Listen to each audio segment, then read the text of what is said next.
is that when you go to run tool, before you run structure, which was tool structure, you're going to want to run tool bitmaps.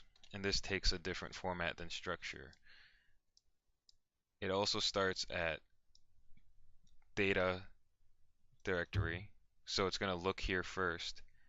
And so we're going to trace it back. Levels, our level name, and in the bitmaps folder. Unlike structure, we do need to include the bitmaps folder in the path. So we're going to do levels, mt, bitmaps, and run it. And you'll see it run through and create all these bitmaps here. And that's correct. Now that that's done, now let's run tool structure levels mt and then space and mt. It's going to ask us for a whole lot of shaders. For here, we're still only going to pick shader environments. Even though we're picking the shader type as just environment and we're not choosing all this, there's still plenty of shader choices for just shader environment that we're going to be playing with today. So we're going to go ahead and choose one for all of these.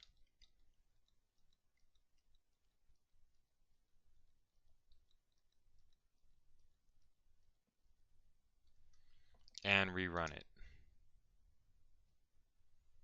It should build pretty fast if you're just using a box like we are.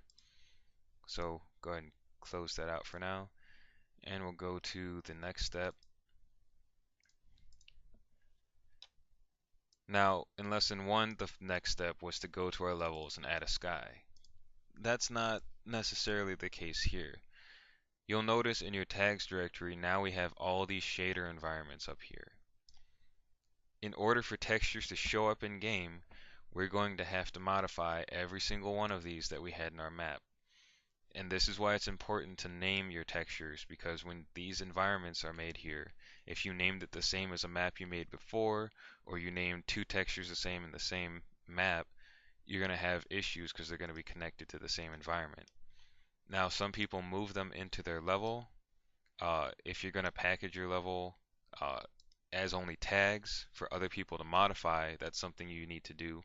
But I usually leave them here because once it's in a map file, you don't need any of these along with it. So I leave them here because if you move them, you're going to have to modify the path to them in your level. And especially when you're dealing with this many, I'm just a bit lazy. So let's start. For any shader environment you have, let's open it up. You're going to have a lot of options, just like with your scenario tag.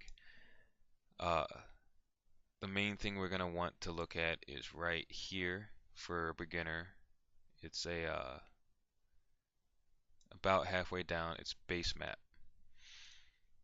You're going to go to your levels, the folder created for your levels in the tags directory. And now it's going to have this folder called bitmaps. It didn't before. So you'll see in our box folder, we only had this bitmap file, which contains all the light information from radiosity. Whereas in this one, we have bitmaps, which is a folder with all these bitmaps. So we're using the A shader environment. We want to connect it to the A bitmap. And you can go ahead and open it and click show bitmaps, and you can see we have our bitmap right here, and it scales it all the way down, which is why I usually do it at 512, because if you want a very tiny texture, it's already going to automatically scale it down. Whereas if you make a very tiny texture, it's going to try to scale it up, and that's going to look pretty ugly. So these are all fine. You can go ahead and read through all these. These pretty much tell you what they're going to do, although we are going to leave most of these alone because most of these are just fine as they are, and they'll look just fine in your map. What we are going to play around with here is stuff like the physics properties. There are a lot here, and these will determine what happens when you drive over them, when you smack into them, when you shoot them, stuff like that. Other stuff you can play with is stuff like the detail level. You see it goes quite low, and what you want to do for like really large background structures is set this detail level pretty low so that it doesn't take up a lot of processing power to both light and to put in your map for multiplayer for other people to play around in. Stuff like the primary detail map, micro detail map, stuff like that you don't need to be concerned with, or the bump properties. Bump maps are really cool, but we're also going to leave all of this alone for a later tutorial because for now, uh, all you need to get uh, all you need to get your textures onto your map, we've already done, is we connected the base map to the bitmap tag.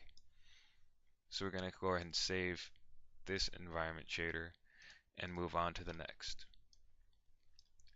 This one we're going to do the same procedure. Go down to base map, open up our levels, our bitmaps folder, and select that bitmap. You don't have to check it every time if you're sure. And this one we're going to set to sand. And I'm going to go ahead and go through all these really fast.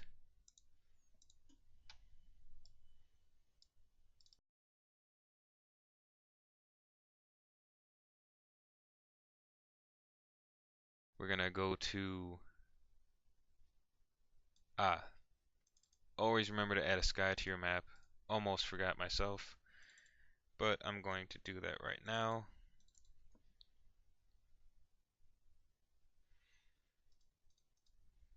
Add a sky.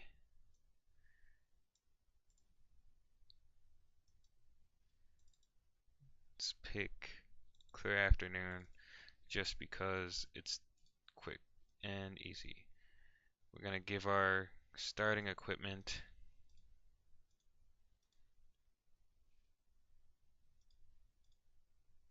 something automatic. So probably just an assault rifle here. And I'm sure you're curious, so I'm going to go ahead and show you what happens when you pick more than 2 item collections for items. Uh, Another automatic weapon. Let's give ourselves a pistol just 'cause, and save this.